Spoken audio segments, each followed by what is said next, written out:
नमस्कार विद्यार्थी मित्रांनो, नगर परिषद भरतीबाबत एक महत्त्वाचं अपडेट आहे। सेवा प्रवेश नियमावलीमध्ये बदल करण्यात आलेला आहे आणि ह्या बदलानंतर निवड पद्धत कशी असेल आणि पात्रतेबद्दल सुद्धा काही पदांचे निकष बदलण्यात आलेले आहे। हा बदल झालेला आहे 20 मार्च 2025 नवीन आलेलं अपडेट, नवीन आलेलं त्यांचं सेवा प्रवेश नियमावलीचं पुस्तक। या संदर्भात थोडक्यात माहिती या व्हिडिओच्या माध्यमातून घेऊया आणि तुम्ही जर नगर परिषद भरतीसाठी तयारी करत असाल तर तुमच्यासाठी ही माहिती असणं गरजेचं आहे। सो यामध्ये आपण बघणार की नवीन सेवा प्रवेश नियमावलीमध्ये नियम काय काय आलेले आहेत आणि निवड पद्धत आणि पात्रतेबाबत आता निकष काय असणार। तिकडे जाण्यापूर्वी तुम्हाला सांगू इच्छितो की इग्नाइट अकॅडमी नेहमी तुमच्यासाठी फार कमी फी मध्ये दर्जेदार मार्गदर्शन देत असते। त्याच अनुषंगाने आपण सरळ सेवा सर्वसमावेशक नावाची बॅच लॉन्च केली आहे, जी की रेकॉर्डेड बॅच असेल। TCS IBPS पॅटर्न नुसार पूर्ण या बॅच मध्ये मार्गदर्शन करण्यात येणार आहे आणि आगामी येणारे बघा मनपा भरती आता सध्या आहे, नगर परिषद भरती आहे, काही आदिवासी विभागाची जाहिरात येणार आहे आणि वन विभागाची सुद्धा जाहिरात येणार आहे। मोठ्या संख्येने ह्या जाहिराती यांची जर तुम्हाला तयारी करायची असेल तर हा सरळ सेवेचा पॅटर्न ह्या बॅच मध्ये तुम्हाला उपलब्ध आहे। ही बॅच रेकॉर्डेड स्वरूपातली आहे, पण जेव्हा ऍक्च्युअली ऍड येईल तेव्हा आपण जेव्हा लाईव्ह बॅच चालू करू, कोणत्याही बॅचला लाईव्ह बॅच आपण जर चालू केली तर कोणत्याही बॅचला तुम्हाला इथे ह्या बॅच मधून ऍडमिशन देण्यात येणार आहे। म्हणजे काय, तुम्ही आता रेकॉर्डेड बॅच जॉईन करू शकतात आणि त्या संदर्भात आपण जर लाईव्ह बॅच चालू केली तर तुम्हाला ती बॅच सुद्धा ह्या बॅच बरोबर फ्री मध्ये अलाउ करण्यात येईल। तुम्हाला इथे ऍडमिशन देता येईल, याच फी मध्ये वेगळी फी भरायची गरज नाही। सो विद्यार्थी मित्रांनो, तुम्हाला वाटत असेल की सर अजून ऍड आली नाहीये, तुमची लाईव्ह बॅच नाहीये, आम्ही नंतर जॉईन करू, बघा मग निवांत बसा। जाहिरात आल्यावरती बघा, पण लक्षात घ्या तुमची स्पर्धा ज्यांच्या बरोबर आहे ते ऑलरेडी अभ्यासला लागलेले आहे, ते प्रॉपर स्टडीचा प्लॅन करून अभ्यास करत आहे आणि त्यांचा प्रोग्रेस सुद्धा ते चेक करतायत। सो तुम्ही कुठे आहात, तुम्हाला सुद्धा तुमची ग्रोथ चेक करणं गरजेचं आहे। त्यासाठी बॅच जॉईन करून लगेच तुम्ही इथे टेस्ट सिरीज पण सोडवा। ह्या बॅच मध्ये तुम्हाला असंख्य टेस्ट सिरीज पण आम्ही दिलेले आहे। चला मुख्य मुद्द्याकडे तुम्हाला मी घेऊन जातो। पाठीमागची एक अपडेट आहे 10 सप्टेंबर 2024, याच्याबद्दल पण तुम्हाला बोललो होतो। यामध्ये माहितीच्या अधिकाराखाली माहिती मागवण्यात आली होती, त्यानुसार टोटल जर आपण बघितली रिक्त पदांची संख्या किती आहे, जिल्ह्याच्या नावानुसार आपण मागितली होती, त्यामध्ये गट ग ची टोटल 2151 पद रिक्त आहे नगर परिषदेची। गट ड ची टोटल बघितली तर 987 पद रिक्त आहे। अशी टोटल जर बघितली तर टोटल 3138 पदसंख्या रिक्त आहे। गट क आणि गट ड दोन्ही मिळून प्रत्येक जिल्ह्यानुसार बघितलं तर उस्मानाबाद 152, 297, 449 आहे, हिंगोली 40, 11, 51 आहे, लातूर 58, 12, 70 आहे, नांदेड 94, 129, 223 आहे, औरंगाबाद विभागामध्ये 631, 557, 1188 एवढ्या जागा रिक्त आहे। मग या अगेन्स्ट जाहिरात येणं अपेक्षित आहे, पण त्या संदर्भात अजून एक अपडेट काय आली ते पण थोडक्यात तुम्हाला मी सांगतो। बघा 31 जानेवारी किंवा 30 जानेवारी 2025 ची पण अपडेट मी पाठीमागच्या व्हिडिओमध्ये सांगितली होती, ज्यामध्ये तुम्हाला माहितीच्या आधाराखाली माहिती अशी मिळाली, हे जे दोन पद आहेत, कोणती दोन पद तर एक आहे वरिष्ठ लिपिक आणि एक लिपिक टंक लेखक, ह्या दोन पदांची फक्त आपण माहिती घेतली। किती जागा रिक्त आहे तर या दोन पदांसाठी फक्त बघा मंजूर 832, भरलेली 318 आहे, 513 जागा रिक्त आहे वरिष्ठ लिपिकाच्या। दुसरं लिपिक टंक लेखक वर्ग 3 चं पद आहे, 3678, मंजूर 2799, भरलेल्या 870 रिक्त जागा आहेत। टोटल जर बघितल्या तर 1383 जागा रिक्त होत्या। मात्र 20 मार्च 2025 सेवा प्रवेश नियमावली जर आपण बघितली तर आता मात्र तुम्हाला सरळ सेवेच्या माध्यमातून वरिष्ठ लिपिक हे पद कॅन्सल करण्यात आलेलं आहे। आता जर जाहिरात नगर परिषदेची आली तर त्यामध्ये तुम्हाला हे पद बघायला मिळणार नाही, मात्र लिपिक टंकलेखक हे पद त्या ठिकाणी बघायला मिळेल, ते आहे तसंच आहे।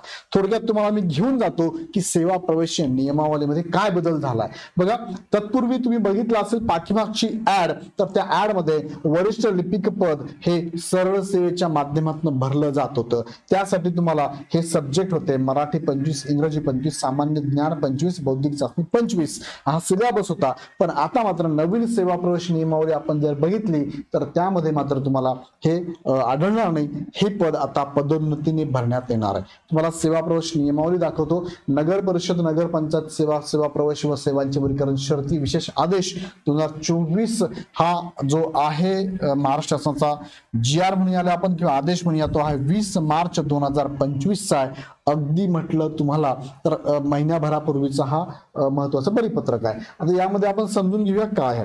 बघा, प्रस्तावना वगैरे तुम्हाला दिलेली आहे. ही प्रस्तावना जास्त महत्वाची नाही, तुम्हाला डायरेक्टली मी घेऊन जातो महत्वाच्या मुद्द्याकडे, ज्यामध्ये त्यांनी इथे सांगितलेलं आहे की ही निवड पद्धत कशी असेल आणि तुम्हाला इथे काय शैक्षणिक पात्र आवश्यकता आहे. बघा, हे पहिलं पेज नंबर बघूया आपण. 10 नंबर वरती तुम्ही आलात, 10 नंबर वरती, सॉरी 9 नंबर वरती असावत हे, 9 नंबर वरती अपडेट आहे. बघा, तुम्हाला मी दाखवतो.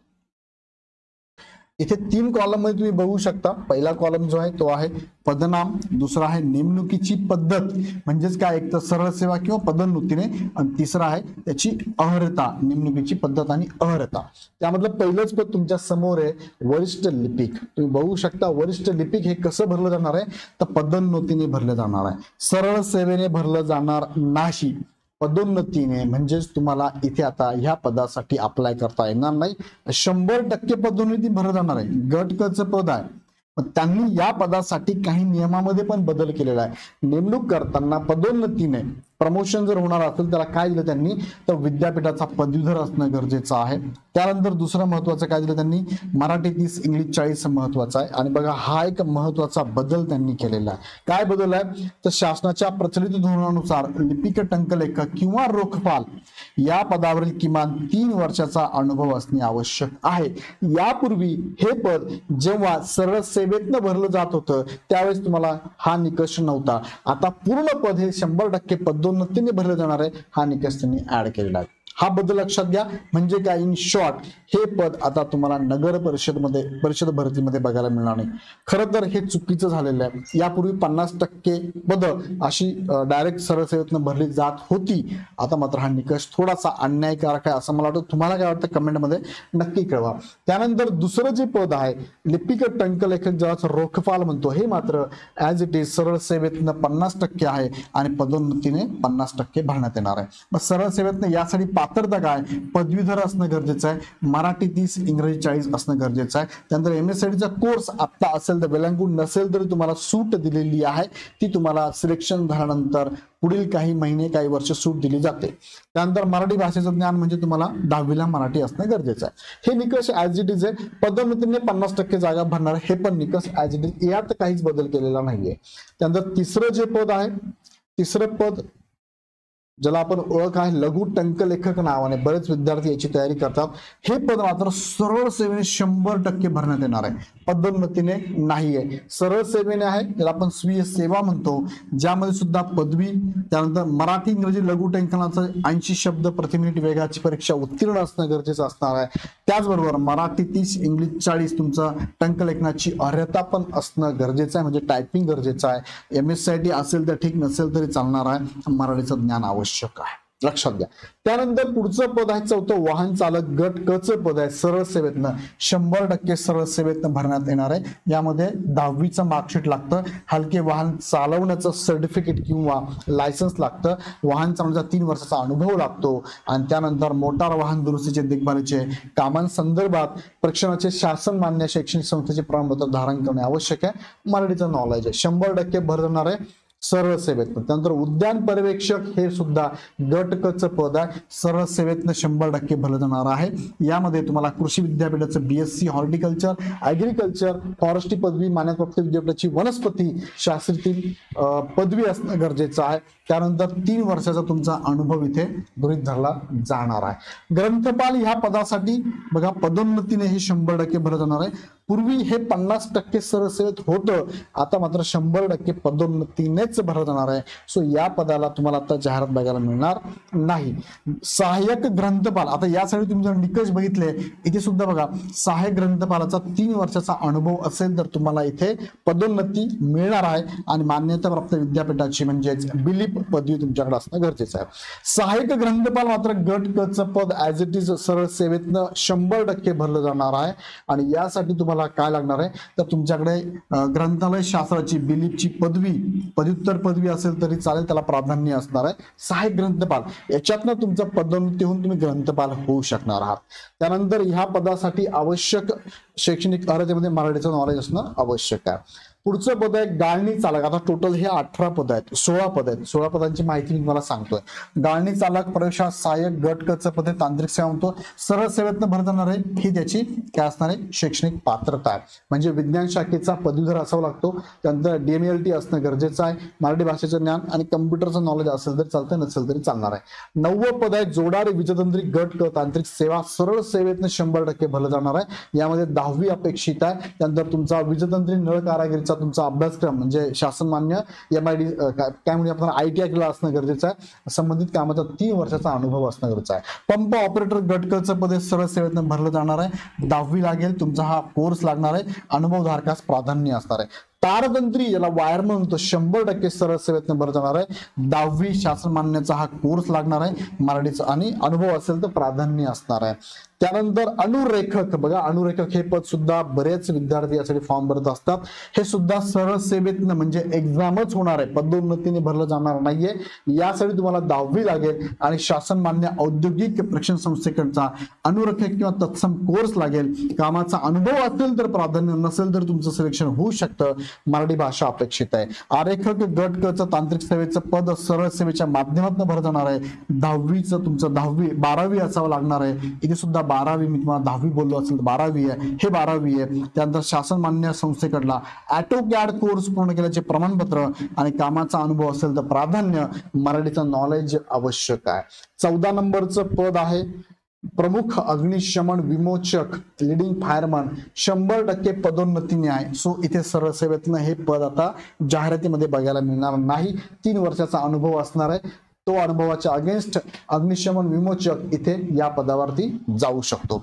वाहन चालक कम ऑपरेटर याला आपण सरळ सेवेतनं 100% भरलं जाणार आहे आणि यासाठी ही पात्रता आहे. शैक्षणिक पात्रतेमध्ये 10वी असणं गरजेचं आहे. त्यानंतर तुम्हाला 6 महिन्याचा हा कोर्स अपेक्षित आहे अग्निशमन प्रशिक्षणाचा.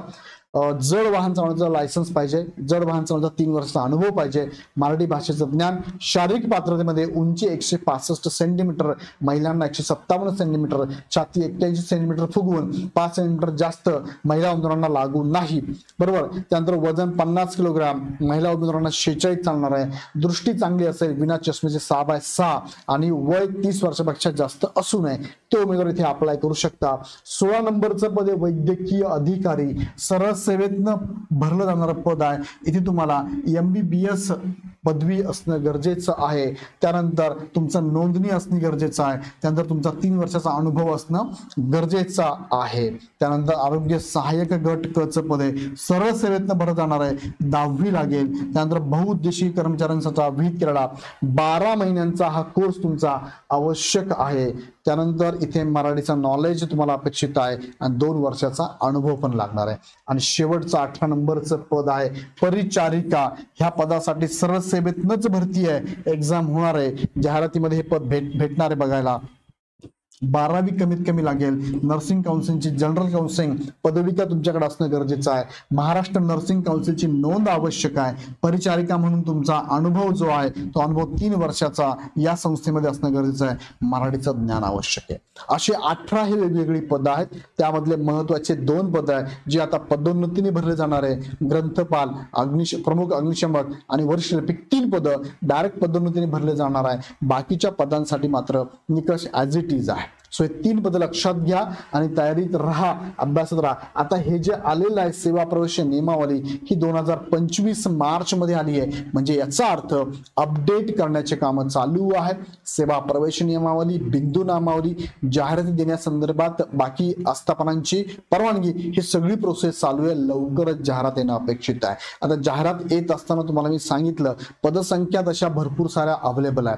खूप जास्त रिक्त जागा आहेत. जाहिरात देताना 80% जागा भरल्या जातात जनरली.